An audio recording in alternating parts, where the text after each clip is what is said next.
The AI panic is a lie, but the opportunity is real.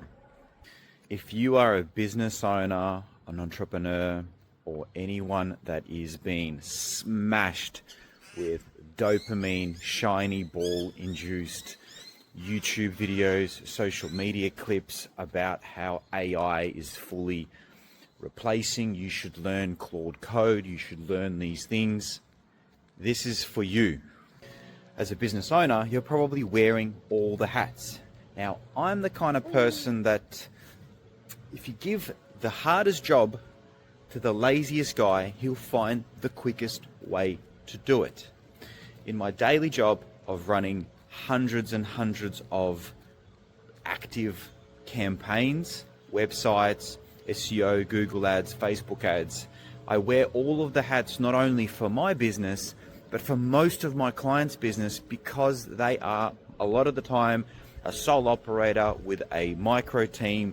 They don't have HR departments, they don't have marketing departments. I am their marketing departments. I am on a deep rabbit hole dive with every new little shiny ball that gets released.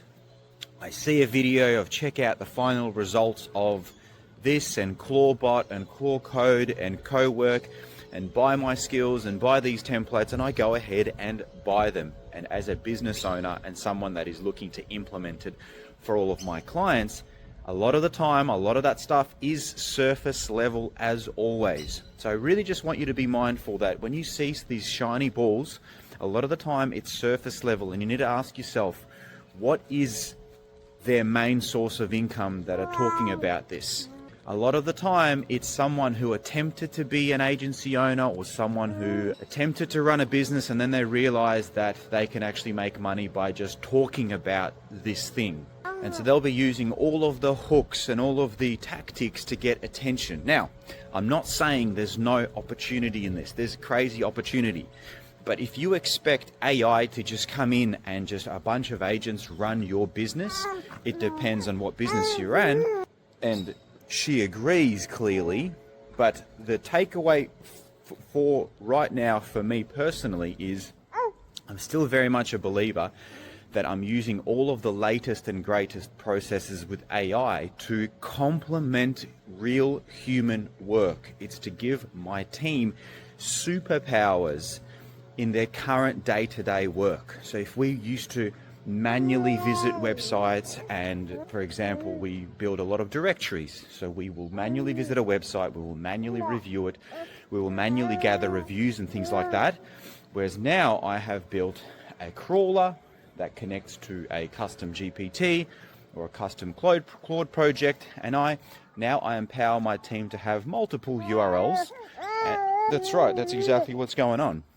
Multiple URLs, so it can save them that time of visiting, compiling all of the important information. Now, it's still very much policed and manually enhanced by an agent. So the key here is AI is a multiplier, not a replacement. In my role and in all of the jobs that I touch at this stage, I've definitely gone down a deep rabbit hole with Claude co-work, and I see it as an opportunity of augmented expert work, not to replace the team entirely.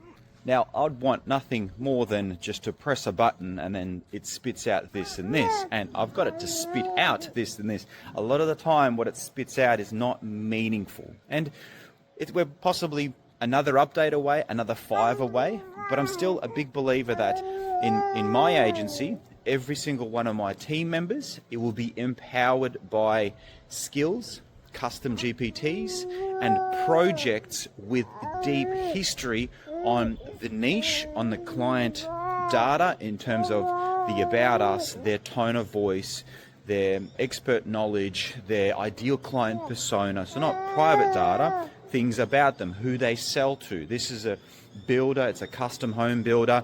They build forever homes from Bayside parents. So I think the true return on investment with AI is the micro automations, the time-saving micro automations. So if it might be for like a local plumber or a local electrician to be getting quotes out quicker and meaningful emails out quicker. So not sitting down and writing emails and custom quotes manually. So you've just received this inquiry through your website or messenger. You can train a custom GPT, a project, a skill, a gem, whatever your AI tool is, that you will spit into it whatever the client sent you, even if it's just one sentence. At the very least, the custom GPT or the AI will give you a few variations of how it thinks it should reply, whether it's a long form email, whether it's a reduced casual text without capitalizations. Using it for micro automations, I believe right now, is the key.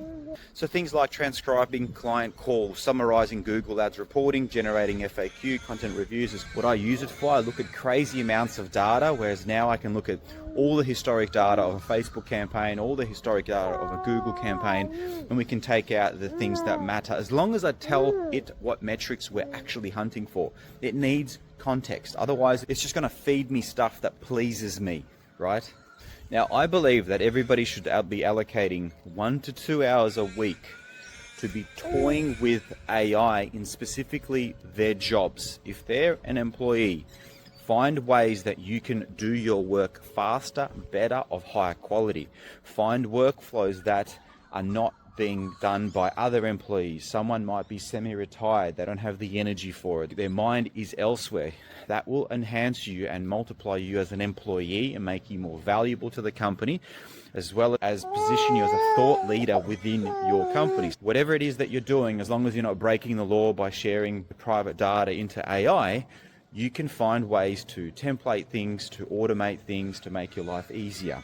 I think agencies in the marketing space that are at the biggest risk are the large agencies that were already really slow to move on what Google is looking for. I'm still seeing agencies pump out 400-word blogs that are now probably just copied from ChatGPT before it was a $1 writer from iWriter or another website that's probably about to go under.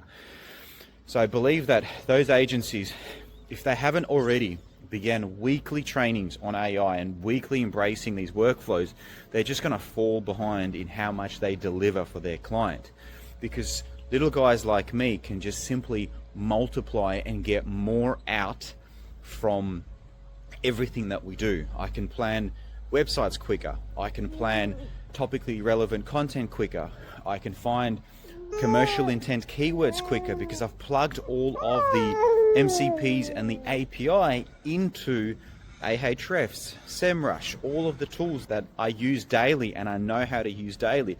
It's one of those things when a builder has built 1,000 homes and now you're giving them a tool of how do we multiply the foundations and the structure, they'll know what to do. If you've never done it, you don't know what to pull from these tools. And just asking it to do some SEO analysis, there's millions of tools out there that could already do that before ChatGPT or AI.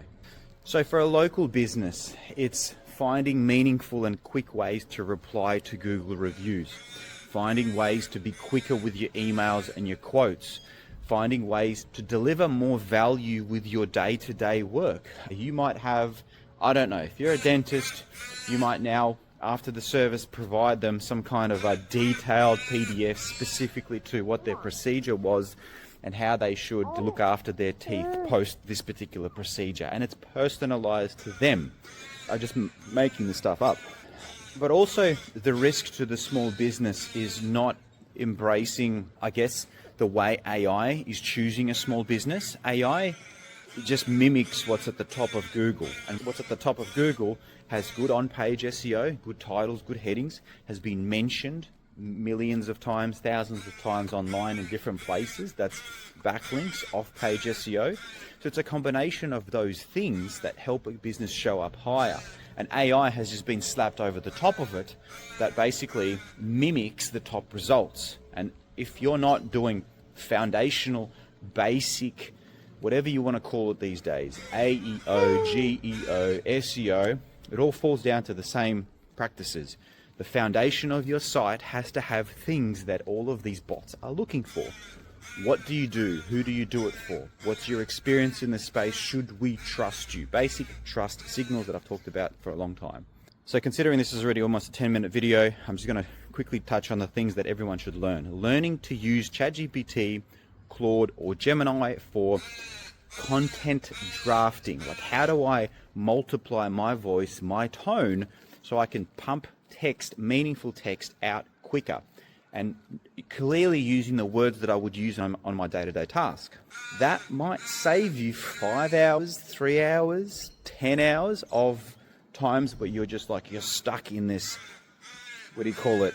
Makes it look like you're in a toxic relationship with some kind of an ex, and you're just stuck hunched over your phone writing that email, or stuck in your van when you should be having lunch and you're smashing out quotes or following up. A big one is creating little micro custom agents on your day-to-day things, whether it's that tone of voice, whether it's those emails, whether it's the quotes. For me personally, I've customized GPTs that help me make kids stories based on my kids' comfort as avatars. I've logged in stories from the Bible and good humans and bad humans and how to be a good person, and that helps me basically multiply me.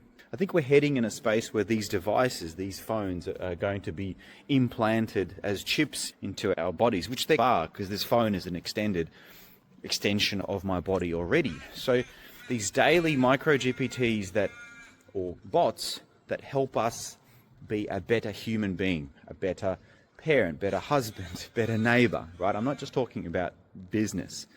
So the pattern that I'm seeing is low complexity AI uses. So creating a chatbot onto your website that helps with customer support inquiries, really simple stuff. Hey, where do I find this? You've just installed this deck for me. Whatever it is, what to do after I've done whatever the service is that you do. Maybe it's a website handover in my case. Hey, how do I log into my site? So that kind of stuff has immediate return on investment. Rolling out an agent that completely handles client sales, I'd be scared to do that.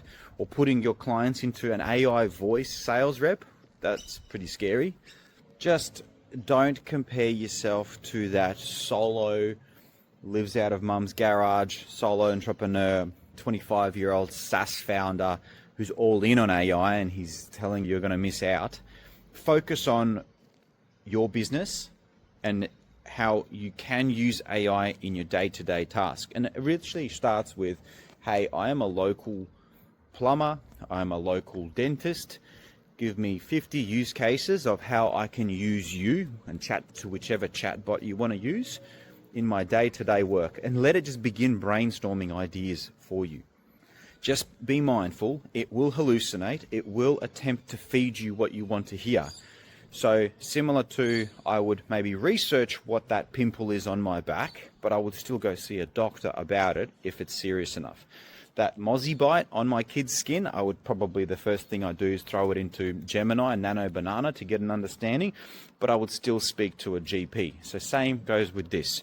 Don't let Gemini tell you how to run a Google ad, because Gemini is Google. Google make billions of dollars on Google ads. It's like listening to Crown Casino on how to ethically gamble, right? Speak to an expert. Just, hey, does this make sense? Because everything in Meta, in Google, optimization score is optimizing for their bottom line. It's optimizing for product usage with them, which is profit to them as a priority over profit to you.